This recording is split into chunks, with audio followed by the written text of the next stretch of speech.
Estamos voltando a Egghead, o que esperar desse grande incidente? Eu acredito que os Chapéus de Palha sairão vencedores, até porque eles estão com o Vegapunk, e se ele for capturado e eventualmente eliminado, será um grande problema por ele ter muitas informações. E é com a pergunta do Maicon que a gente inicia esse vídeo. Cara, no momento que a gente tá fazendo esse vídeo, já saíram os spoilers, os primeiros spoilers do capítulo 1089. A gente não vai falar muito sobre isso, porque tem muita gente que não gosta de receber spoilers, mas o Oda está sim voltando a mostrar a ilha de Egghead, e finalmente teremos o início do incidente que provavelmente vai chocar o mundo, assim como o editor nos falou. E cara, eu posso ser bem sincero, na minha opinião pessoal, não tem como os Chapéus de Palha saírem vencedores de um conflito com Kizaru, um Gorosei e diversos comandantes da marinha, além de vários navios de guerra e até mesmo um navio do próprio Barba Negra, sem que pelo menos haja alguma baixa ou até alguém seja capturado pelo governo. O Luffy está sim no nível muito avançado, ele acabou de derrotar o Kaido, é claro, com muita dificuldade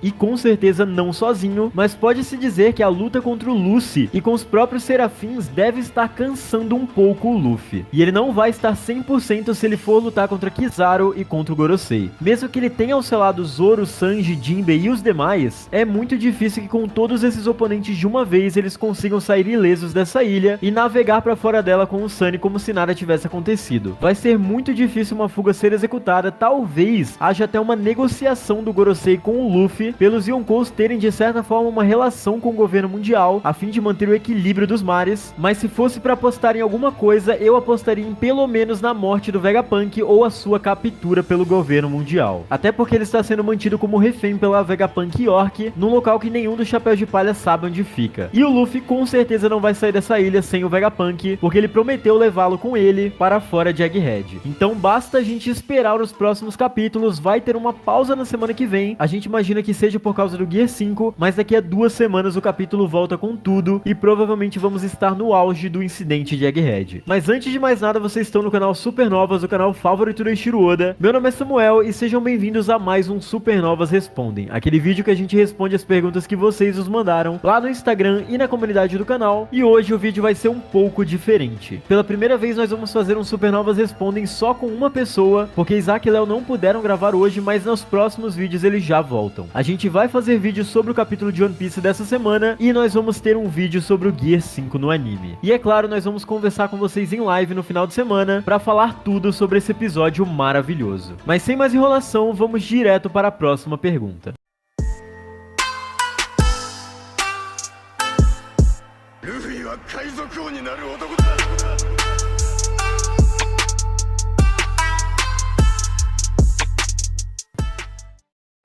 O Luiz Felipe falou o seguinte: qual futuro vocês acham que o Kid e o Law vão levar? Eu acredito que o Kid vai ser salvo pelo Shanks e vai se recuperar em Elbaf, e o Law e o Beppo vão ser salvos pela Sword, e saberemos mais da origem de Gruz e porquê da sua semelhança com Coração. Um abraço, Supernovas, um abraço, mano, tamo junto. Sobre a sua pergunta, cara, primeiramente falando do Kid, eu acho bem provável sim que o Shanks pelo menos poupe a vida dele e o deixe em segurança se recuperando na ilha de Elbaf. Até porque o Shanks já quebrou totalmente o orgulho de Kid, destruindo seu navio e humilhando o capitão em uma batalha. Então ele não precisa necessariamente matar o pirata, mas ele pode sim deixá-lo sobreviver na ilha de Elbaf como uma espécie de aviso. Nós acreditamos que ainda existe espaço para esse personagem brilhar na obra e o Kid vai participar ativamente do arco ou do entre arcos de Elbaf. Nós estamos muito ansiosos para esse momento. Quanto ao Law, eu concordo bastante com a sua teoria, até porque agora o Kobe e os demais membros da Sword estão voltando e nós não sabemos exatamente se eles vão encontrar o Law no meio do caminho para sua base ou se eles vão direto para lá sem cruzar com ninguém. Talvez seja uma excelente oportunidade para o Law se salvar, assim como o Beppo, e dessa forma se unir a uma organização da marinha que, entre aspas, não faz parte do governo, e assim até mesmo trabalhar com Kobe para ajudar Luffy de alguma forma. Até porque com certeza o segredo dos D vai passar primeiro na mão de Luffy e Law vai ter que estar perto para descobrir tudo isso.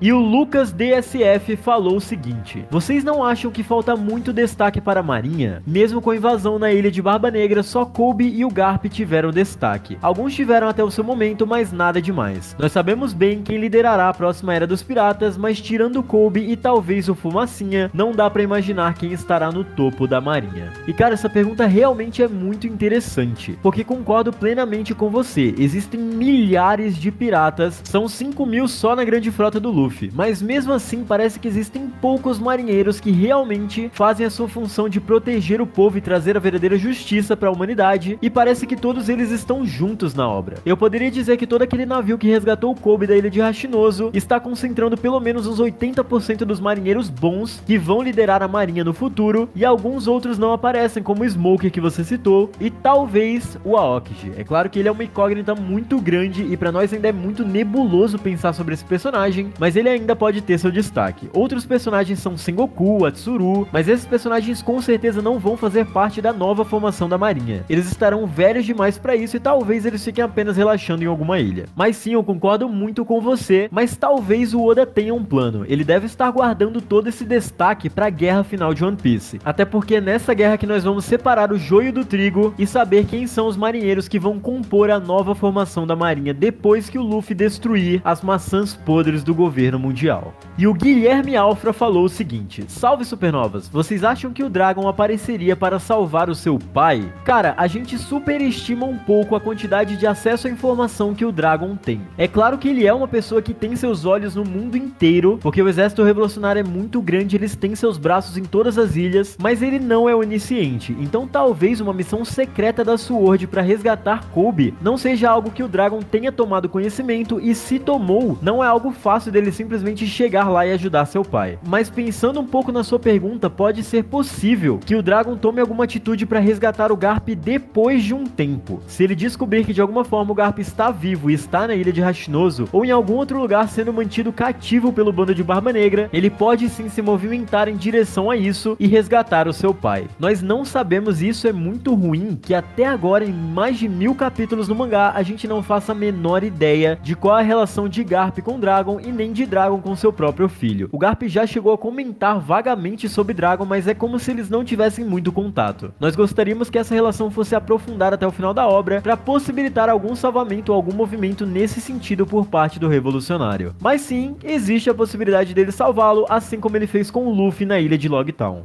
E a próxima pergunta é do Paz Brum. Manda salve pra Nova Iguaçu, no Rio de Janeiro. Cara, nós temos bastante amigos e bastante inscritos do Rio de Janeiro e nós gostaríamos de agradecer demais vocês são incríveis. E claro, um salve pra Nova Iguaçu. Poderia Barba Negra usar os poderes de Purim para ver as memórias de Garp do confronto contra Shebek e assim sabermos o que aconteceu e Barba Negra ir atrás do corpo de Shebek e revivê-lo usando a sombra do próprio Garp? Cara, essa teoria foi muito longe, mas sinceramente eu gostei muito. Tem certas teorias que são tão boas, mas tão boas, que não funcionariam no mangá de One Piece. One Piece ele é um mangá sensacional, um mangá incrível, mas é muito pé no chão. O único momento que a gente viu, entre aspas, um reviver de personagens foi lá em Thriller Bark, mas foi uma coisa muito pontual e o Oda não desenvolveu tanto isso. Outro conceito que em One Piece existe, mas que não é tão bem desenvolvido, até porque não é a intenção do Oda desenvolver esse tipo de tema, é a viagem no tempo, que foi única e exclusivamente usada para trazer a Matsuki Toki do passado para ela se casar com Oden e viverem um ano até o momento de sua morte. Então uma das coisas que faz One Piece ser tão especial é que ele trabalha os temas de uma forma muito simples. Ele não viaja, ele não vai tão longe quanto outros mangás fazem, por exemplo, como Attack on Titan, que desenvolveu um loop temporal incrivelmente complexo para explicar o poder do Eren. Mas eu gostei muito dessa teoria, realmente seria muito interessante. Talvez não seja usado em One Piece, mas sinceramente é a melhor parte do caminho a teorizar sobre o que pode ter acontecido, mesmo que isso aparentemente não faça o menor sentido. Afinal, quem iria imaginar que o Luffy teria comido desde o começo da obra, não a Gomu Gomu no Mi, a fruta da borracha, mas a fruta do Deus do Sol? Às vezes o Oda viaja um pouco e nós podemos viajar também.